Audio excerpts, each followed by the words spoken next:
Praise the Lord. सबको जय मसीह की एक और बार स्पिरिचुअल मॉर्सल्स में मैं आपको स्वागत करना चाहती हूँ। आज मैं उन भाई बहनों से बात करना चाहती हूँ जो परमेश्वर से एक चमत्कार की उम्मीद रखते हुए प्रार्थना करते हैं। देखिए, जब हमारे प्रभु यीशु इस संसार में थे तो अनेक चमत्कार के काम किए और उसमें से सबसे पहला चमत्कार कौन सा था? पानी को दाखरस में बदलना। देखिए, हिंदी बाइबल में दाखरस लिखा है लेकिन मूल बाइबल में वाइन लिखा है। उन दिनों में वाइन जो है जब भी ब्याह होता था तो वो अक्सर सर्व किया जाता था। मैंने अक्सर ऐसे सोचा है कि जब प्रभु यीशु ने इस संसार में चमत्कार की तो सबसे पहला चमत्कार ये क्यों किया। तो मैं यूहन्ना रचित सुसमाचार 2 अध्याय पढ़ने लगी तो उसके पहले आयत में ही कुछ ऐसा लिखा है जिसने मुझे सोच में डाल दिया। वहाँ पे ऐसे लिखा है कि गलील के काना में एक ब्याह था, किसी का ब्याह था और वहाँ पे यीशु की माँ थी और उसके बाद लिखा है यीशु और उसके चेले भी वहाँ पे इनवाइटेड थे, बुलाए गए थे। तो मैं ये सोच रही थी कि ये ब्याह के बारे में लिखा क्यों है, क्योंकि वहाँ पे ये चमत्कार हुआ। तो अगर ऐसा है तो चमत्कार किया यीशु ने, फिर वहाँ पे ऐसे क्यों लिखा है कि वहाँ पे यीशु की माँ थी और यीशु और उसके चेले भी बुलाए गए थे? ऐसे क्यों नहीं लिखा कि यीशु और उसकी माँ और उसके चेले थे? यीशु का नाम पहले आना चाहिए था। तो जब मैं आगे पढ़ने लगी तो मुझे उसका उत्तर मिल गया। वहाँ पे आगे के आयत में लिखा है कि उनके वहाँ दाखरस खत्म होता है और मरियम यीशु के पास आके कहती है कि दाखरस की ज़रूरत है। और यीशु वहाँ क्या कहता है? अरे महिला, मुझे तुझसे क्या काम, मेरा समय अभी नहीं आया। और इंग्लिश बाइबल में ऐसे लिखा है, अलग अलग वर्जन्स में लिखा है कि मुझे इस चीज़ में इन्वॉल्व मत करो, मुझे नहीं करना ये काम, मेरा समय नहीं आया। अगर मैं होती मरियम के जगह तो मैं नाराज़ होकर वापस चली जाती। लेकिन मरियम वहाँ पे क्या करती है? वो वहीं पे खड़ी रहती है और वहाँ के जो सेवक है उनको देख के कहती है, ये तुमसे जो भी कहे वैसे ही करना, क्योंकि आज मैं एक चमत्कार का उम्मीद रख रही हूँ। सोच के देखिए, मरियम ने वहाँ जो किया वो उसका विश्वास उसने एक्शन में दिखाया, अपने शब्दों से दिखाया।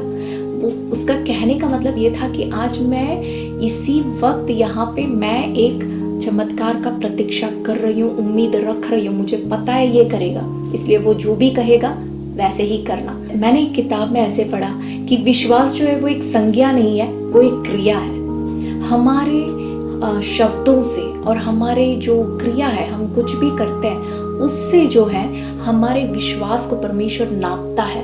यदि हम एक चमत्कार के लिए, एक अद्भुत काम के लिए परमेश्वर से प्रार्थना करते हैं और फिर हमारा शब्द और हमारे एक्शंस उसके विपरीत हैं, तो प्रभु हमारे लिए चमत्कार कैसे करेगा? यदि आप परमेश्वर से एक नौकरी का प्रतीक्षा करते हो तो जाके एक नया सूट खरीद लीजिए, क्योंकि आपको इंटरव्यू अटेंड करना है। आप ये प्रतीक्षा करें कि प्रभु आपको नौकरी दे रहे। यदि आप एक वीज़ा के लिए प्रार्थना कर रहे हैं तो जाके नए बैग खरीद लीजिए, यात्रा करना है। तो इस तरह से हमारे एक्शन से परमेश्वर को दिखना चाहिए हमारा विश्वास कितना बड़ा है। और वही चीज़ वहाँ पे यीशु करता है। यीशु जब ये देखता है, यीशु कहता है अब तो मुझे यहाँ पे चमत्कार करना ही पड़ेगा। और वहाँ पे यीशु जब वो कहता है कि मेरा समय आया नहीं है, फिर भी वहाँ पे वो चमत्कार करता है और वो कहता है इन मटकों में पानी भर दो और लेकर उस भोज के प्रधान के पास ले जाओ। अब देखिए, यहाँ पे दूसरी बात मैं आपसे बताना चाहती हूँ। पानी को भोज के प्रधान के पास जब तक ले जाता है तो पानी जो है वो वाइन में बदल जाता है। पानी जो उसका केमिकल स्ट्रक्चर है H2O, इसमें सिर्फ 2 एटम हाइड्रोजन का होता है, 1 एटम ऑक्सीजन का होता है, बस इतना सिंपल चीज़ है पानी। लेकिन ये जो वाइन होता है, इस वाइन में बहुत अलग अलग प्रकार के एसिड्स, अलग अलग प्रकार के मिनरल्स, अलग अलग प्रकार के फिनोलिक कंपाउंड्स, अलग अलग प्रकार के प्रोटीन्स, शुगर्स, मिनरल्स, बहुत सारी चीज़ें मैं बता नहीं सकती, क्योंकि वाइन में 1000 से अधिक केमिकल कंपाउंड्स हैं, 1000 से अधिक। इसके केमिकल स्ट्रक्चर्स को हम पूरा लिख भी नहीं सकते।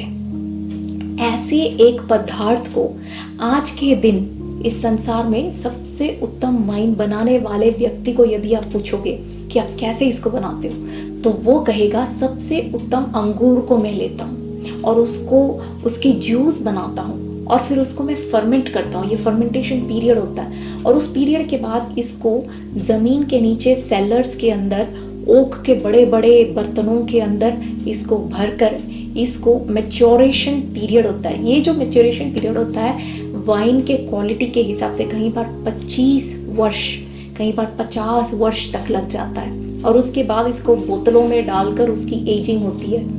देखिए, उत्तम क्वालिटी की वाइन ऐसे बनता है।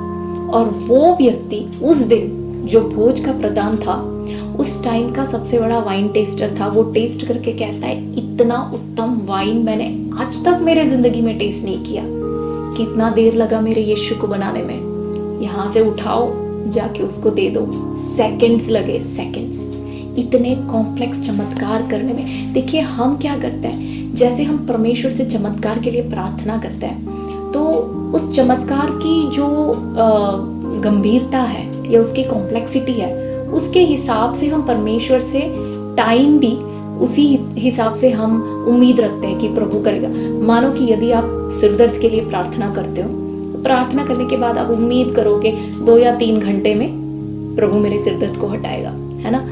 यदि हमारी प्रार्थना अगर किसी और भी खास या और भी विशेष कॉम्प्लेक्स किसी चीज़ के लिए है, तो हम प्रभु को उतना ही टाइम देते हैं। कई बार हम परमेश्वर से प्रार्थना करने के बाद चमत्कार के लिए, हम चमत्कार को उम्मीद कब करते हैं, 2 या 3 महीने के बाद, या कई बार 1 या 2 साल के बाद। जितना कॉम्प्लेक्स चमत्कार, उतना टाइम हम प्रभु को दे देते हैं। हम इस बात को भूल जाते हैं कि चाहे हमारा चमत्कार हमारे जीवन में चाहे हमारे जीवन में जो चमत्कार हमें चाहिए, वो चाहे जितना भी कॉम्प्लेक्स क्यों ना हो, मेरे यीशु को वो चमत्कार करने में सिर्फ सेकंड्स लगते हैं। बस यहाँ से उठाओ, वहाँ दे दो, बस इतना टाइम। भाई और बहनों, आप जिस विषय के लिए प्रार्थना करते हो, मेरा प्रभु आज भी सेकंड्स में वो चमत्कार करने के लिए वो ताकतवर है।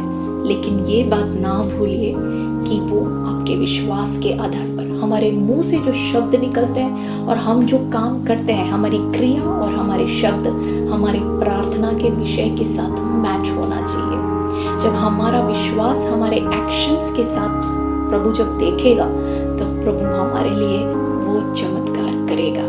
मैं आशा रखती हूँ आने वाले दिनों में आप में से हर एक व्यक्ति, आपका विश्वास ऐसा बढ़ जाए, वो विश्वास एक संज्ञा नहीं लेकिन आपके जीवन में एक क्रिया बन जाए, और जो चमत्कार के लिए आप प्रार्थना करते हैं, वो चमत्कार आपके जीवन में आप पाए। प्रभु आप सबको आशीष